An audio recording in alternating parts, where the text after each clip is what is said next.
Në Gjirokastër përgjatë fundjavës, kënga polifonike zbriti në kaldrëmet e Gurta, duke shndruar pazarin karakteristik në skenën e folklorit dhe traditës. Në edicionin e 5 aktiviteti kulturor Iso mbi kaldrëm mblodhi së bashku artistët dhe grupet e këngës popullore të zonës së Gjirokastrës. Aktiviteti është pjesë e kalendarit të organizimeve kulturore përgjatë sezonit të verës. Iso mbi kaldrëm synon promovimin dhe transmetimin në breza të vlerave të polifonisë, por dhe kthimin e saj në një atraksion tërheqës për turistët. Ishte grupi popullor Nektari Polifonisë që çeli programin e këtij aktiviteti kulturor, i cili do të vazhdojë përgjatë gjithë muajit gusht. Polifonia është gjuha e shenjtë e kombit tonë, është ajo që ruajti historinë tonë kur gjuha jonë ishte ende pa shkruar. Në këngët e saj u shfaq historia jonë, u shfaqën legjendat, u shfaq gjithë ndodhit që hoqi populli jonë. Tek pazari karakteristik i Gjirokastrës, polifonia ka vlerë shumë të madhe pasi çdo gur i këtij kaldrëmi është i mbushur me korifej të këngës, të cilët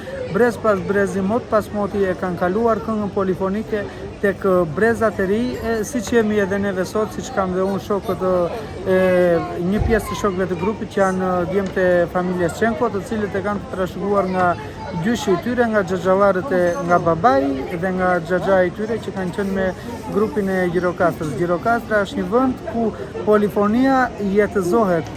Si çdo vit, qyteti i Gjirokastrës në muajin gusht sjell eventin, po mos të them më të rëndësishëm siç është Iso mbi kaldrëm.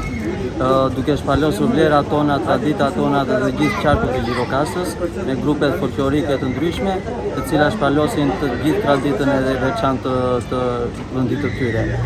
Jam krenar dhe i lumtur sepse hapim sot Nektari Polifonisë, duke na mbështetur sepse jemi dhe të rinj dhe ta mbrojmë atë dhe ta vazhdojmë drejt pas versit. Përgjatë stinës së verës në Gjirokastër po organizohet një kalendar i pasur me aktivitete kulturore duke gjalluruar kështu qytetin e Gurt dhe rritur ndjeshëm vizitueshmërinë nga turistët.